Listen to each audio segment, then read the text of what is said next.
मैंने जब से होश संभाला है, अपने माँ बाप के संरक्षक में रहा हूँ। बहुत सुख पाया है, कष्ट का एहसास भी कभी हो नहीं पाया। लेकिन इसके बाद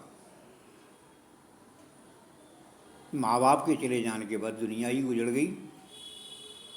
लेकिन भगवान ने भेजा है, रहना तो पड़ेगा, ज़िंदगी तो काटना पड़ेगी, काटी। रहा, अपने आप को संभाला, समाज में मान प्रतिष्ठा बढ़ाई, लोगों ने सम्मान करना शुरू किया। लोग बहुत इज्जत देते थे, बहुत इज्जतवान भी बना हूँ। बहुत कुछ धंधे भी किए, हर प्रकार के धंधे करे, आगे बढ़े, ऊंचाइयाँ भी छुई हैं। बड़े बड़े विद्वानों से भी मिला हूँ, बड़े बड़े संतों से भी मिला हूँ, बड़े बड़े लोगों से भी मिला हूँ, धनाढ़ों से भी मिला हूँ, बाहुबलियों से भी मिला हूँ, नेताओं से भी मिला हूँ।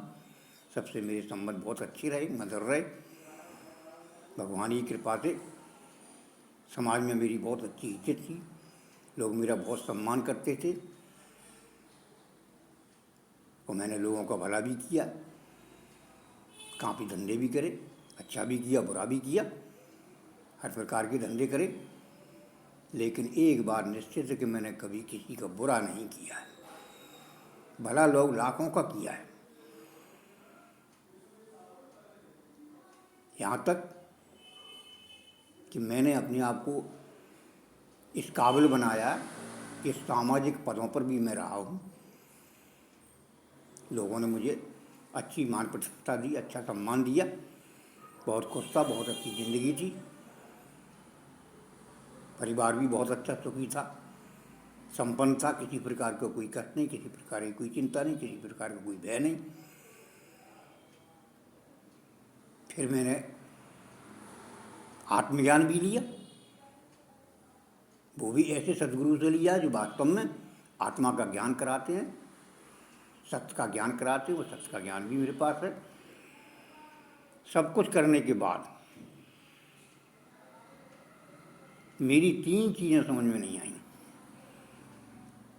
हालांकि मैंने बहुत कुछ समझा, रामायण, गीता, महाभारत, 4 वेद, 6 शास्त्र, 18 पुराण, 64 गीताएँ, सबका सार मेरे पास है। ज्ञान भी है, सत्संग भी किया है, लोगों को उपदेश भी दिया है, लोगों को समझाया भी है, कुछ समझा भी है, कुछ लोगों को समझाया भी है। लेकिन बड़े बड़े संतों से मुलाकात हुई तो उन्होंने 3 बातें मुझे जो बताई वो अभी तक मेरे समझ में नहीं आ रही थी। पहली बात थी क्या कि समय बहुत बड़ा बलवान होता है, समय से बड़ा कोई नहीं होता। दूसरा, कष्ट बोले सुख से बहुत अच्छा होता है। मेरी समझ में नहीं आई कि कष्ट कैसे सुख से अच्छा हो सकता है। तीसरी बात, अपनों से दुश्मन बहुत अच्छे होते हैं, ये भी मेरी समझ में नहीं आई। यार अपने अपने होते हैं, दुश्मन कैसे अच्छा हो सकता है, समय कैसे बड़ा हो सकता है, कष्ट कैसे अच्छा हो सकता है, दुश्मन कैसे अच्छे हो सकते, नहीं समझ में आई। क्योंकि इसका भी हम पाल ही नहीं पड़ा था कभी मेरे। मैं तो बहुत मस्त था, बहुत अच्छी जिंदगी थी हमारी, किसी प्रकार का कोई वो नहीं था। लेकिन वास्तव में जब उम्र ढली और अस्वस्थ रहा, समय जब बदला, भगवान ने मेरी माया को छीन लिया,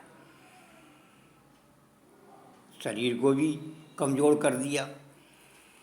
अब जब समय बदला तो समझ की पहचान आई कि वास्तव में यार समय बहुत बड़ा बलवान होता है। इसीलिए कहा है कि समय बड़ा बलवान है, मनुष्य नहीं बलवान, पर वीरन लूटी गोपिका भी अर्जुन बीवान। समझ में आ गई कि समय वास्तव में बड़ा होता है। अब दूसरा क्या है, बोले कष्ट जो है सुख से अच्छा हो। तो यार ये समझ नहीं, कष्ट सुख से कैसे अच्छा होगा।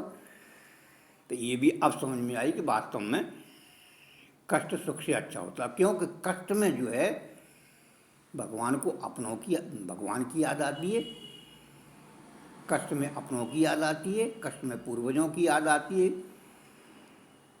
कष्ट में अच्छे बुरे का समझ आता है, इसलिए कष्ट अच्छा होता है। सुख में आदमी के पास दौलत होती है, उस दौलत के अभिमान में भगवान को भी भूल जाता है, अपनों को भी भूल जाता है, समाज को भी भूल जाता है। इसलिए सुख से कष्ट अच्छा होता है, ये भी अब समझ में आई। लेकिन तीसरी बात बड़ी आश्चर्य हुआ कि अपनों से गैर बड़े अच्छे होते, दुश्मन अच्छे होते। तो यार ऐसे कैसे हो सकता है कि अपनों से दुश्मन कैसे अच्छे हो सकते? अपने अपने होते हैं। अपना जो साथ देता है दुश्मन कैसे दे जाएगा? लेकिन वास्तव में यार अब समझ में आई है कि अपनों से दुश्मन क्यों अच्छे होते हैं। अपनों से दुश्मन इसलिए अच्छे होते हैं कि दुश्मन जो होता है वो ललकार के मारता है, सामने से मारता है, और एक गोली मारता है आदमी मर जाता है, कोई गम नहीं, क्योंकि आदमी आया है तो जाएगा भी, जिसका जन्म हुआ उसका मृत्यु भी होगी। लेकिन अपने जो होते हैं ना, वो सामने से नहीं ललकारते, वो अपनापन दिखा के मारते हैं। वो गोली नहीं मारते, वो तड़फा तड़फा के मारते हैं, जिंदगी जीने से बेहतर कर देते हैं, इतना कष्ट देते हैं कि जिंदगी जहन्नम बन जाती है। तो ये भी समझ में आ गई कि यार वास्तव में दुश्मन अच्छा होता है, एक बार मार देता, लेकिन अपने तो तड़पा तड़पा के मारते हैं। तो ये बात भी समझ में आई। ये सारी बातें अब समझ में आ गई कि लोग पे कहते हैं अभी तक कि अपने जो है माँ बाप की उम्र की कामना करते हैं, किसकी उम्र बढ़े। लेकिन मेरी समझ में तो ये आती है कि हम कामना नहीं करते, बल्कि आजकल तो लोग ये कामना करते हैं कि ये बुढ़ा कम मरे,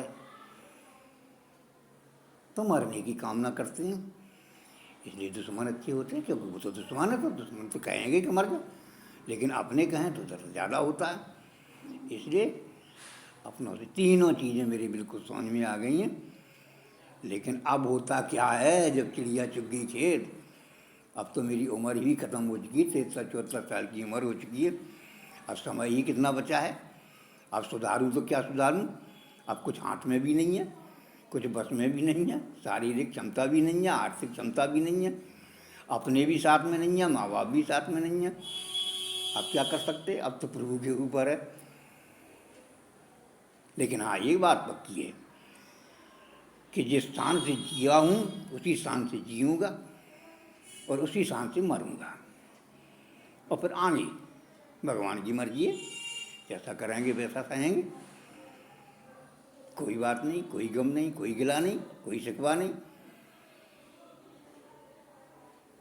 जैसे आए हैं वैसे ही चले जाएंगे। जय जय सिया राम।